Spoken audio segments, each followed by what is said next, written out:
Hey guys, Ken here from Grower Coach. Just having a quick look through the planters this fine day. It's another lovely sunny day, and so thought I'd just get us all caught up here. We're just going to be having a garage sale here soon, so we're going to start selling off some of our plants.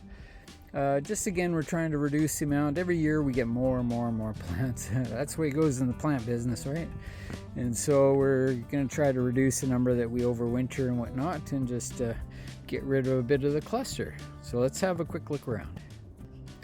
Alrighty, so here we go. This is a pink brugmansia. You can see these beautiful buds coming on. Next couple days, going to start to bloom.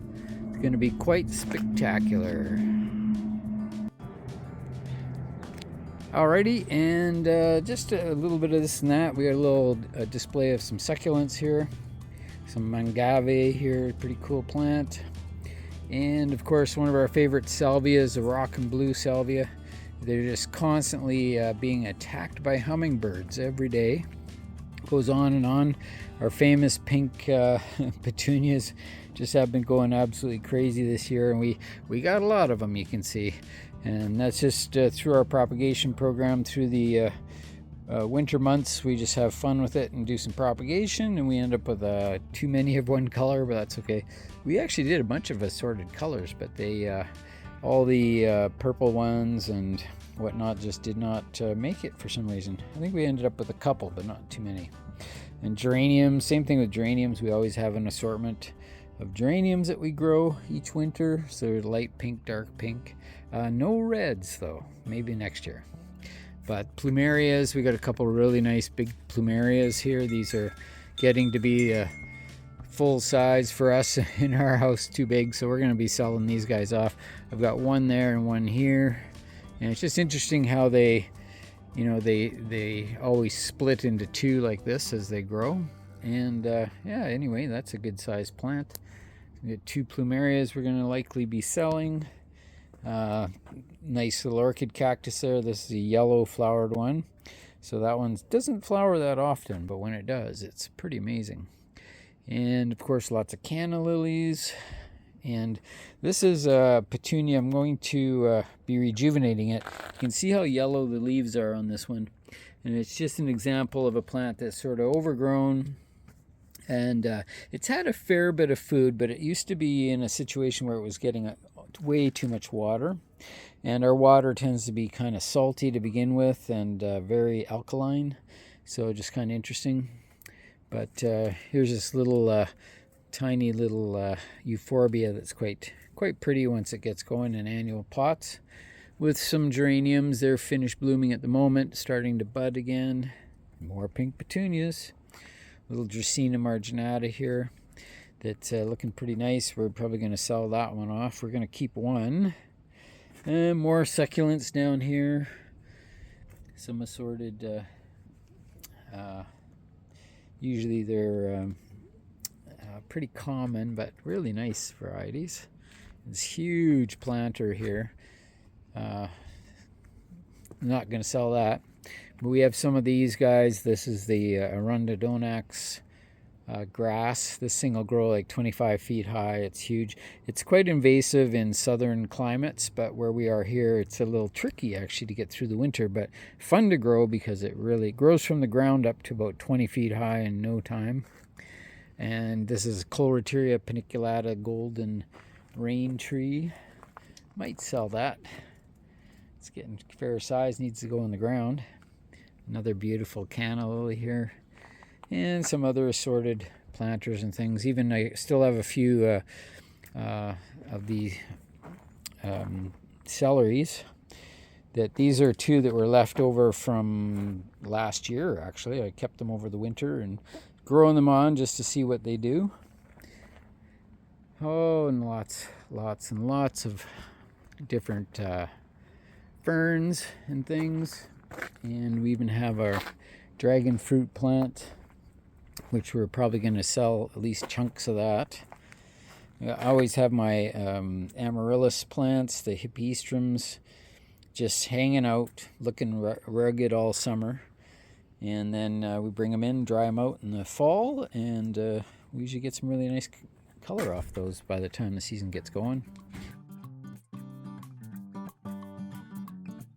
Just continuing on here, Euphorbia grantii. This is one of the prettiest euphorbias.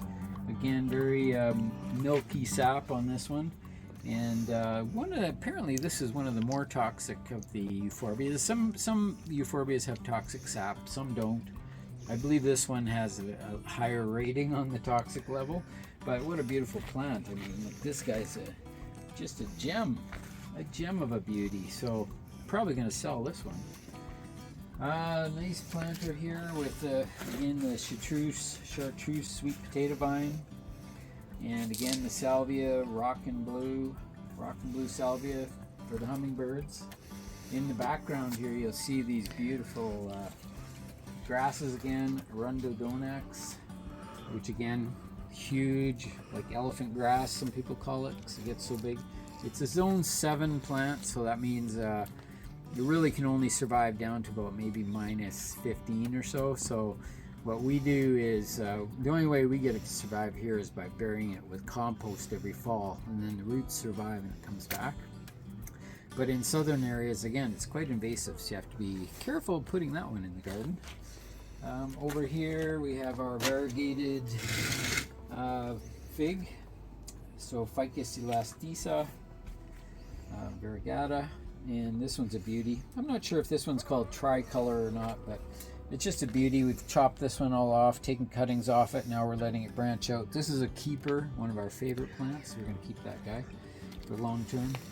Sansevierias, it's a big one, just an old one. We used to use these in centers for planters. We still do from time to time. This one might end up selling that one. We've got some of these philodendron salomes.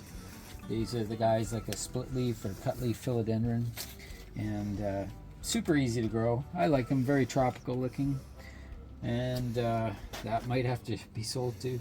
This is an epiphyllum. You can see this guy. This is epiphyllum. This one is called, if I can just remember the name, I'll put it on the screen. It's a really nice epiphyllum with huge single blooms of sort of a purplish red color. This little guy is a little gloxinia that we have that's just waking up after about 6 months being dormant.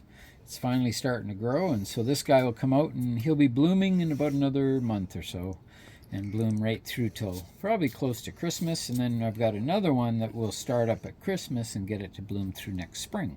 So we have alternating blooming gloxinias. It's always nice. Our big monstera plant here is always exciting because when this thing grows, it really grows. And we can see this guy, he's put on one big leaf here, but there's another big leaf coming on right now. And I'm just hoping that unravels properly. It should. We're getting lots of food right now, and nice spot outside here. It's mostly shade. It just gets this dappled sunlight in the mornings. The rest of the afternoon it's in shade. And yeah, it's a pretty good plant. We always like this. This is a long-term plant for us, and we'll get in here and probably, some of these leaves got a little sunburn, sun damage when they first came out in the springtime, so we'll snip those off when it goes inside, any ones that are too big, and try to keep it growing upwards. These are actually a vine, a giant vine, people who like to grow monsteras, so we're thinking possibly, depending how it goes, is to get this thing on a big post of some sort, get it to actually attach to the post, and that would be ideal. That's what all these long roots, you'll see these roots that grow off of these plants, and people call them air roots, but they're really for anchoring to trees so that they can climb. And you can see there's lots of roots here, and these guys have been attaching to things as we go along. We often have to just rip them off every time we move it, but it's still a very cool plant. And when these things fruit, if you can get it big enough and high enough, it'll actually produce fruit, and one of the most delicious fruits in the world, and very, very nice if you can get it. Monstera delosia, and delosia meaning delicious, very delicious fruit. There's another one of these orchid cactuses down here. This is just a red colored one. It's just finished blooming, so it's got lots of dead flowers around it, but it doesn't look like much right now, typical of orchid cactuses, but it just finished a run of about 20 flowers on it. So that was quite spectacular, and the blooms are about 3 to 4 inches in diameter. Quite a lovely one, deep red color. Over here's another ficus. This is a Ficus lyrata, but I'm not sure the exact variety. I'll see if I can look it up. But this one grows almost like a dwarf, very close leafing, small leaves typically, and very tall and skinny as a single stem. And if you cut it off, they tend to stay quite upright growing. So kind of a cool plant.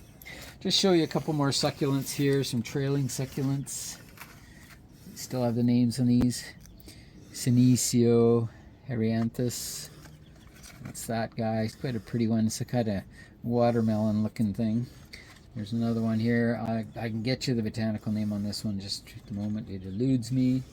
And the Strapelias, which I've done some videos with some of these full-size Strapelias at assorted greenhouses and in full bloom. These guys have the stinky flowers. They call them carrion flowers sometimes, so they attract the flies, but very beautiful, strange looking bloom. We're just going to spin right around here, and right on the table right here we've got a few little specialty guys, some gasterias, little gasteria here, and the spiders always visit these guys, always webbing them up. Some dwarf Sansevieria here, which is quite a beauty. I don't really know the botanical name on that one other than Sansevieria naldracina, but quite a cool one. And this guy as well, I'll put the botanical name for this as well. I think they call it leopard plant due to its spotted leaves, but very dry. These guys you have to be really careful keeping them mostly dry and just occasional watering, about maybe once every 5 weeks on this, and that's about it. They don't like to be wet. And this little guy is another gasteria. Very cool looking thing. And just about to flower, so giving us a little bloom. And this is just that same Gloxinia we were just looking at.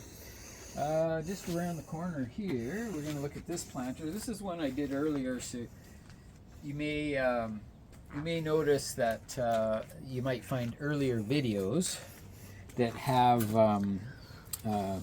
showing me actually planting this one and getting started. And we put in the Sansevieria as a feature plant, and this Plectranthus. This is quite a beauty, this silvery looking one. I'll put the botanical name on there. Nice coleus. This one's called Campfire. Really quite nice. A beautiful begonia. This is a pink spotted begonia.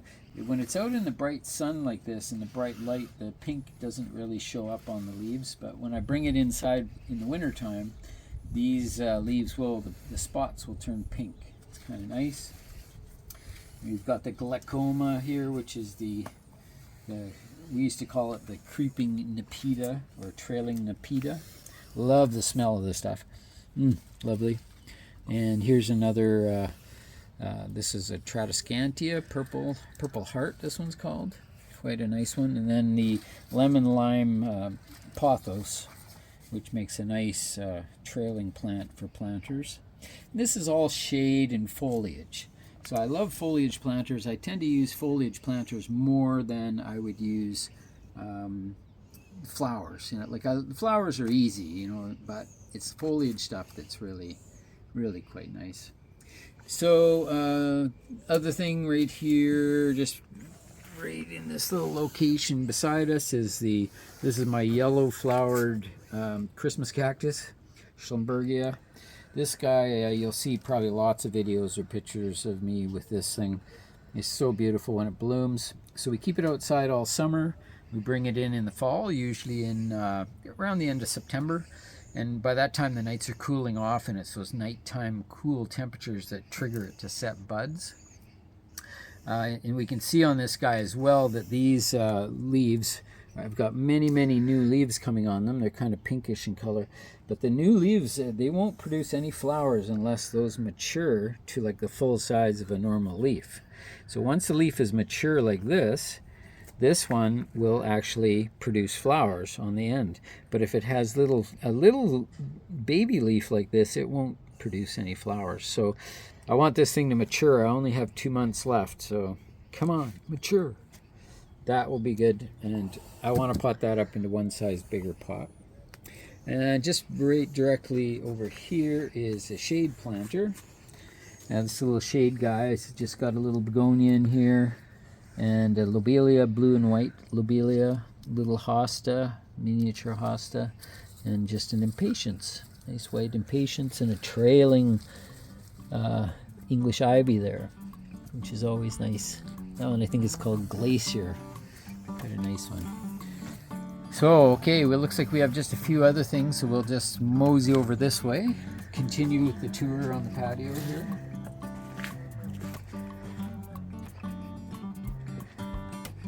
So, yeah, just over here is another beautiful chartreuse sweet potato vine with a purple petunia. Just a nice combination. With this one, I'll typically go in and pinch leaves off like this, so that the ipomea, or the sweet potato vine, doesn't bully our petunia too much. So don't be afraid to pinch leaves off, because these guys are so aggressive. They just want to cover the petunia up totally. Petunia doesn't like that so much, so it's kind of fun to keep that guy going. So there you go. A couple other planters here. Another Plectranthus. I don't know if we can see this one here. This little guy is Plectranthus argenteus variegata, and this guy's being, again, overwhelmed by the petunias, so your petunias sometimes need to be cut back. We have a few of these here going. It's one of my favorite trailing plants, and we might just spin around this way, and see, here's another one over here.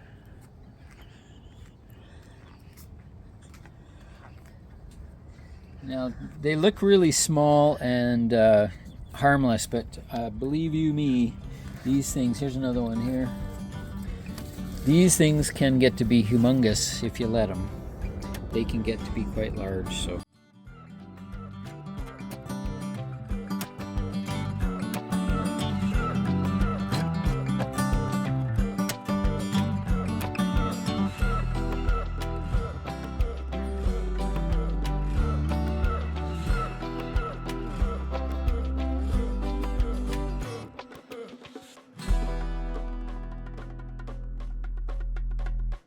So that's it for the tour today. Thank you so much for tuning in to Grower Coach. Remember to like and subscribe, and send us some comments if you could. That'd be awesome. It's always nice to see your comments and questions. So nice to have you aboard today. You guys have a great week.